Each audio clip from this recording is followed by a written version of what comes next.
말씀의 제목은 마태복음 27장 45절부터 50절까지의 말씀을 통해서 예수님의 최후의 모습 가운데 있었던 일들의 의미라는 제목으로 말씀을 전하도록 하겠습니다.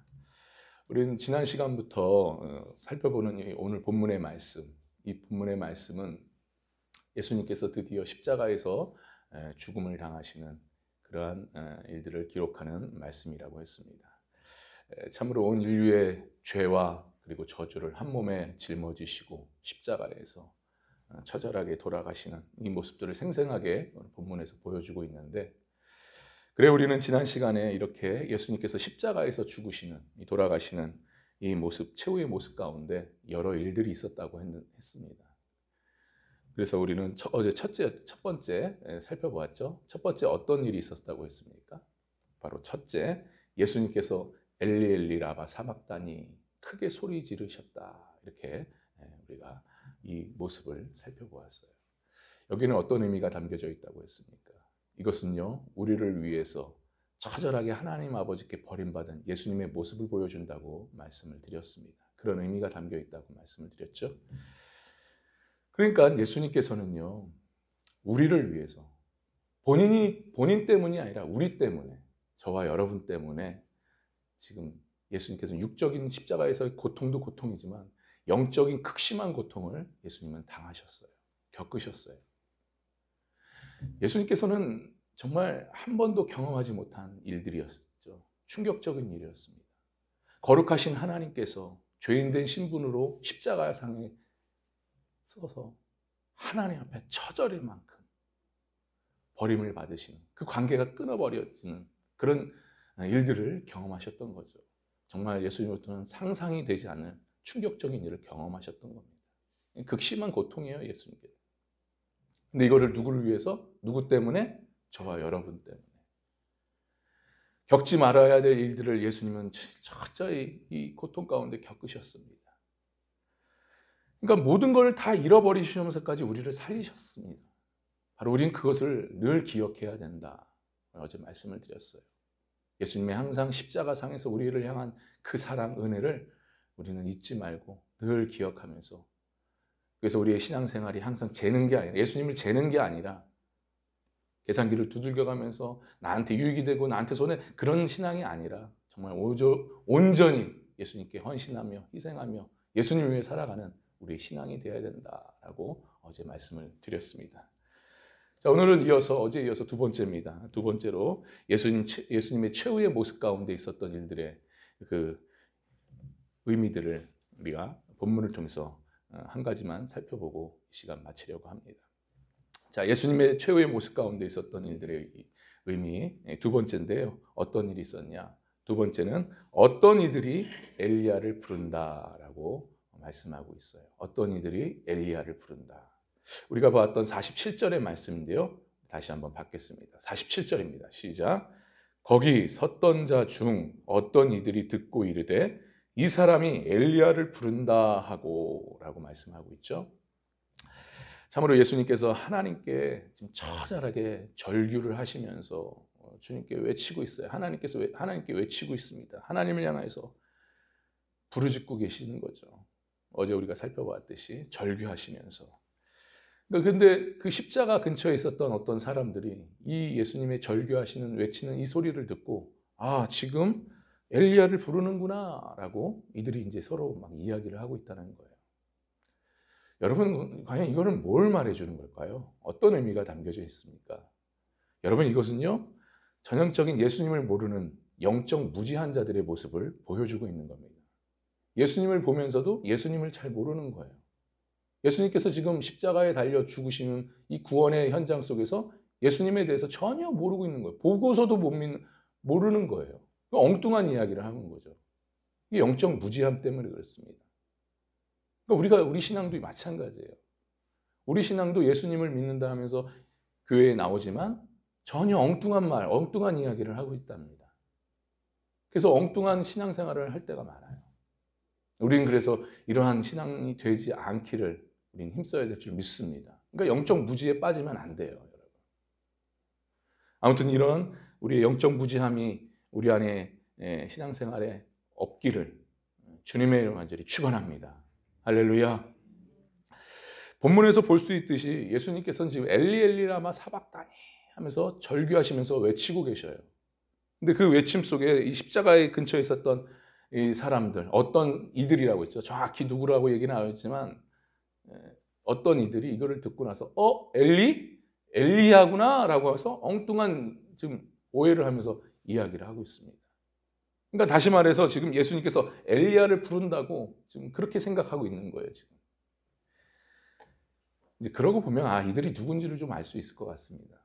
그러니까 이런 모습을 보면서 이들이 유대인으로서 지금 구약에 있는 구약 선지자 엘리야 선지자에 대한 깊은 관심이 있었던 자들이구나라는 것을 우리가 알 수 있는 거죠.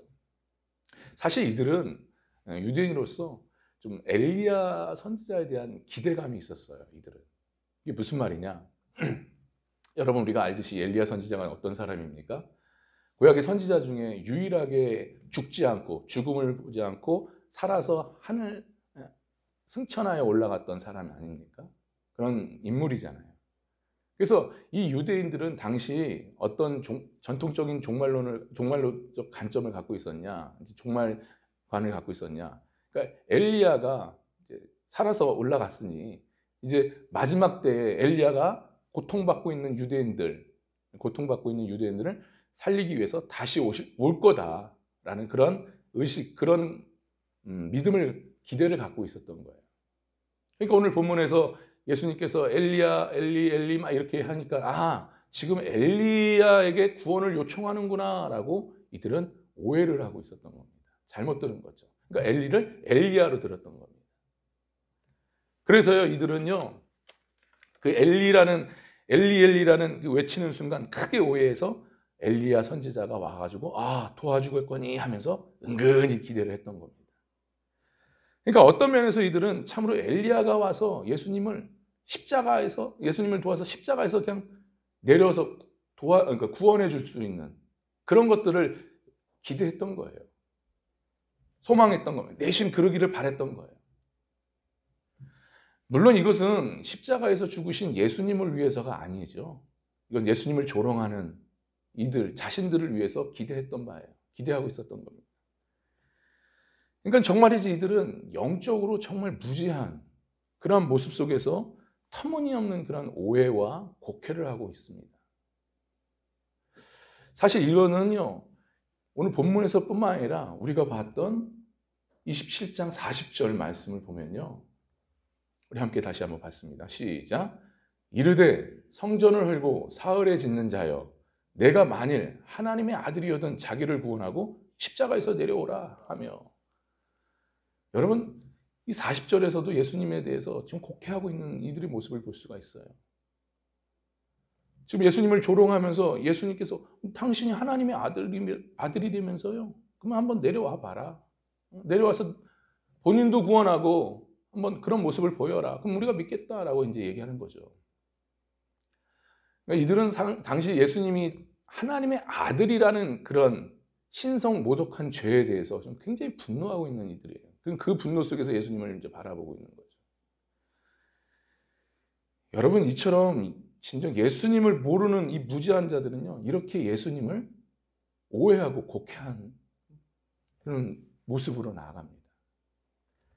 참으로 자기 멋대로, 자기 좋을 대로, 자기 중심적으로 예수님을 바라보고 곡해한다니까요. 여러분, 이거는 우리는 참 이런 모습을 잘 우리는 눈여겨봐야 됩니다. 왜냐? 우리가 이럴 수가 있기 때문에. 우리 신앙생활이 이렇게 될 수가 있습니다. 우리는 항상 그래서 조심해야 돼요.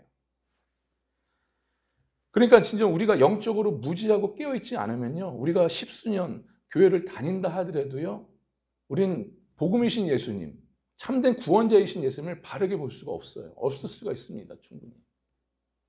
그러니까 내 멋대로, 내 입맛대로, 내 좋을 대로 예수님을 바라보는 거죠.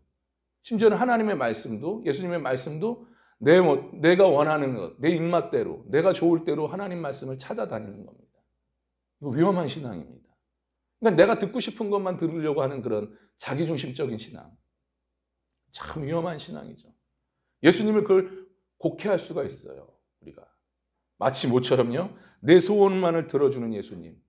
내 소원만을 들어주는, 우리가 잘 알고 있는 알라딘의 요술 램프의 요정처럼 내가 소원만 빌면 다 들어주는 예수님으로 우리가 잘못 바라보고 잘못 믿을 수가 있습니다. 여러분, 이런 신앙의 문제점이 뭔지 아십니까? 예수님께 기도를 해요. 결국 예수님께 기도를 했는데 예수님께서 그 기도에 응답을 안 하시는 거예요. 결과적으로 자신의 뜻대로 이 상황들이 이루어지지 않는 겁니다. 그러면 결국 어떻게 되느냐? 믿어도 소용없네. 아니 뭐 예수님 믿어도 소용없네 하면서 예수님을 떠나버리죠. 정말이지 이거는 잘못된 신앙입니다, 여러분. 우리가 이렇게 될 수가 있어요. 예수님을 잘못 믿으면, 잘못 바라보면, 내 좋을 대로, 내 생각대로, 내 중심적으로 바라보면요, 이렇게 돼버립니다. 그래서요, 시편 14편에서 말씀하죠. 우리가 한번 보겠습니다. 시편 14편 1절의 말씀입니다. 함께 봤습니다. 시작. 어리석은 자는 그의 마음에 이르기를 하나님이 없다 하는도다. 그들은 부패하고 그 행실이 가증하니 선을 행하는 자가 없도다. 그러니까 진리에, 무슨 말이에요? 그러니까 진리에 어리석고 무지한 자는 결국 하나님을 떠난다는 거예요. 하나님을 떠나서 결국 악한 길로 행한다. 이 말씀을 하고 있습니다. 다시 말해서, 그러니까 결론적으로 말하면 이게 뭐예요? 우리가 예수님을 제대로 바라보지 못하고 제대로 우리가 예수님을 믿지 못하면 이렇게 결국 내 멋대로 신앙생활하다가 결국 하나님을 떠나버린다는 거예요. 그러니 우리는 항상 진리 가운데 서게 해달라고 우리는 성령 하나님께 의지하고 또 기도해야 될 줄 믿습니다. 다시 말해서 복음이신 예수님을 바르게 보고 주님께서 말씀하시는 말씀을 바르게 깨달을 수 있게 해달라고, 정확히 깨달을 수 있게 해달라고, 그래서 바른 믿음의 길을 걸어갈 수 있게 해달라고 우리는 하나님께, 성령 하나님께 의지하며 기도해야 될 줄 믿습니다. 할렐루야. 아무쪼록 예수님을 바르게 믿고 깨달아서 주님 다시 오실 때 그날이 분명히 오시거든요. 그날 올 때까지 끝까지 우리가 믿음의 길, 우리가 영생의 길, 구원의 길을 걸어가는, 그래서 마지막 끝내 최후 승리하여 천국 잔치에 들어가는 저와 여러분 될 수 있기를 주님의 이름으로 간절히 바랍니다. 이런 은혜가 있기를 다시 한번 주님의 이름으로 간절히 축원합니다. 할렐루야. 기도합니다.